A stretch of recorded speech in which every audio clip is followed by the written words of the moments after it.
अस्सलाम वालेकुम नाजरीन, आज हम बात करेंगे उस जालिम हुकूमत की जिसने इंसानियत को रौंदने में कोई कसर नहीं छोड़ी है। जी हां, हम बात कर रहे हैं जायोनी इजराइल की, जो अपनी ताकत के नशे में सीरिया, लेबनान, गजा और यमन जैसे बेगुनाह मुल्कों को खून से रंग रहा है। यह मुल्क सिर्फ ताकत का नशा दिखाने और बेगुनाहों के खून से अपनी सत्ता को चमकाने में यकीन रखता है। गोलान हाइट से लेकर गजा तक इजराइल का हर कदम इस बात का सबूत है कि इसे इंसानियत की कोई परवाह नहीं है। चाहे हम इसमें बात करें कुनित्रा पे कब्जा की, सीरिया में बम बरसाना और कुनित्रा जैसे अहम इलाकों पर कब्जा करना इजराइल की जमीनी भूख को दिखाता है। गोलान हाइट्स का यह जालिम कब्जा किसी और मुल्क पर खुली जंग का ऐलान है। वहीं हम इसमें बात करेंगे समझौते की खिलाफ वर्जी की। संघर्ष विराम का मजाक उड़ाते हुए इजरायली जंगी जहाजों ने लेबनान के मासूम नागरिकों पर बम गिराए, मकानों को तबाह किया, बच्चों और औरतों को बेघर किया। वहीं हम इसमें बात करेंगे इजरायली जेल में जुल्म और बर्बरियत की मिसाल बन चुकी फलस्तीनी कैदियों को भूखा रखा जाता है, तशद्दुद किया जाता है और उनके जिस्म और रूह पर ऐसे जख्म दिए जाते हैं जो उनकी पूरी जिंदगी का हिस्सा बन जाते हैं।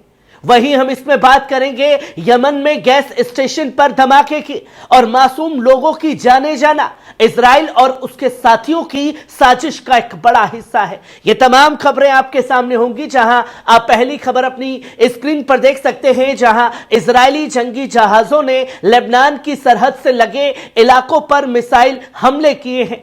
रिपोर्ट्स के मुताबिक दमिश्क के उत्तर पश्चिम में जबरदस्त धमाके सुने गए हैं, जो इजरायली हवाई हमलों का नतीजा थे। कुनेत्रा अहम इलाके टेल अहमर पर भी इजरायली फौज का कब्जा हो गया है। बशर अल असद हुकूमत के गिरने के बाद इजरायली फौज ने गोलान हाइट समेत सीरिया के कई हिस्सों में अपनी पकड़ मजबूत कर ली है। इसके साथ ही 1974 के संघर्ष विराम समझौते का खुलेआम उल्लंघन करते हुए इजरायली फौज ने बफर जोन में घुसपैठ बढ़ा दी है और सीरियाई बुनियादी ढांचे और फौजी अड्डों पर हमले तेज कर दिए हैं। सीरियाई मुखालिफत ने 27 नवंबर को असद हुकूमत के खिलाफ जंग का ऐलान किया और 11 दिन की शदीद जंग के बाद दमिश्क पर उनका कब्जा हो गया और असद को मुल्क छोड़ना पड़ा। अब सवाल यह है कि तहरीर अल शाम, जो बशर अल असद के खिलाफ जंग छेड़ रहा था, वो इजराइल को रोकने में क्यों नाकाम है। वहीं आप दूसरी खबर अपनी स्क्रीन पर देख सकते हैं।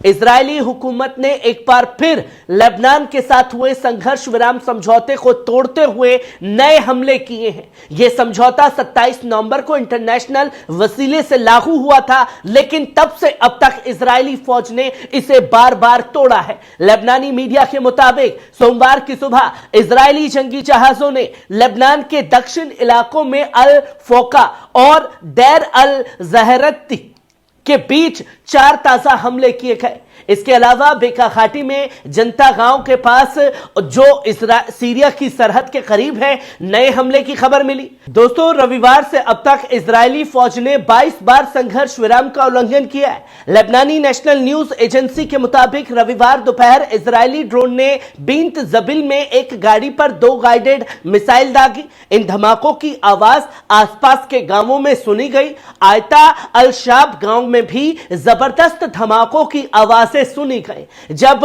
इजरायली फौज ने वहां मकानों पर बमबारी की। ऐत्रोन में इजरायली फौज ने लेबनानी नागरिकों पर स्टन ग्रेनेड फेंके और टायर शहर में एक बुलडोजर ने लेबनानी फौज की साइट्स को आसपास इलाकों को तबाह कर दिया। जायोनी हुकूमत के इस रवैये ने दक्षिण लेबनान में जिंदगी को मुश्किल बना दिया है। न सिर्फ हमले किए जा रहे हैं, बल्कि लेबनानी पनाह गुज़ारों के अपने गांवों और कस्बों में लौटने से भी अब रोका जा रहा है।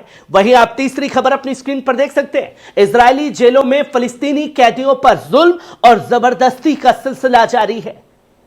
नाज़रीन, फिलिस्तीनी अथॉरिटी और कैदी सोसाइटी की एक नई रिपोर्ट में इजरायली जेलों में गजा के कैदियों पर हो रहे जुल्म अत्याचार का खुलासा हुआ है। यह रिपोर्ट कैदियों की गवाहियों पर आधारित है, जिनमें व्यवस्थित तशद्दुद, मेडिकल लापरवाही, क्रूर मारपीट और भुखमरी जैसी घटनाएं शामिल हैं।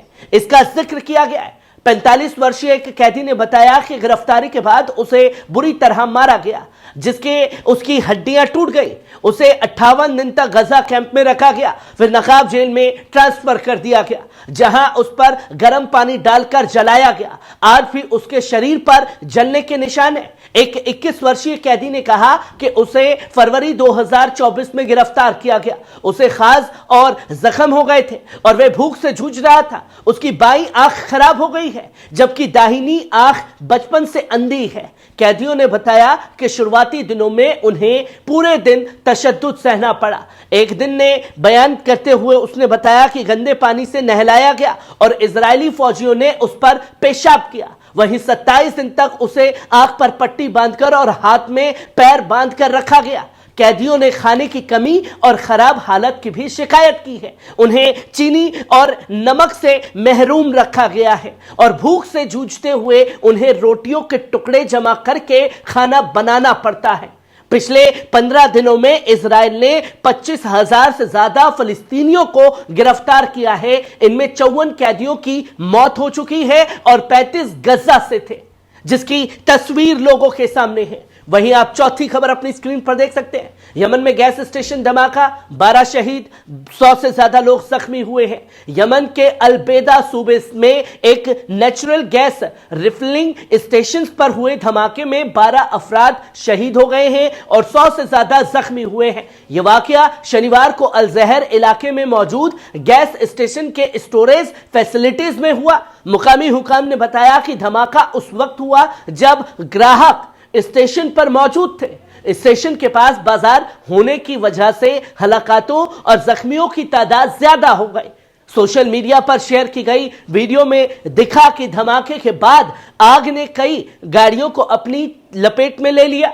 हालांकि इन वीडियो की तस्दीक नहीं हो पाई है। धमाके की वजह से अभी तक सामने नहीं आ पाई है। इस वाकये से पहले यमनी अफवाज ने अमेरिकी aircraft carrier USS Harry S Trueman और उसके साथ मौजूद जंगी जहाजों को निशाना बनाया था। दिसंबर में इजरायली जंगी जहाजों ने पश्चिम यमन के होदेदा पोर्ट और रास ईसा ऑयल फैसिलिटीज पर 6 एयर स्ट्राइक की थी, जिनमें 9 अफराद शहीद हुए थे और कई दूसरे जख्मी भी हुए थे।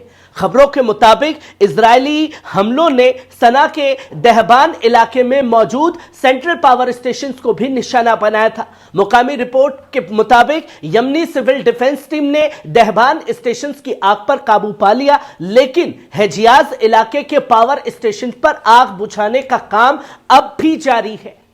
नाज़रीन, ये थी आज की बड़ी खबरें जो इंसानियत के लिए एक बड़ा सवाल खड़ा करती है। अब वक्त आ गया है कि हम जुल्म और बर्बरियत के खिलाफ आवाज उठाएं। यह जंग सिर्फ उन मासूमों की नहीं है जो गजा, लेबनान, सीरिया और यमन में जुल्म सह रहे हैं, बल्कि यह हर उस इंसान की जंग है जो इंसाफ और अमन में यकीन रखता है। अपनी राय हमारे साथ कमेंट में जरूर साझा करें, चैनल को सब्सक्राइब करें और इस आवाज को हर कोने तक पहुंचाएं। शुक्रिया।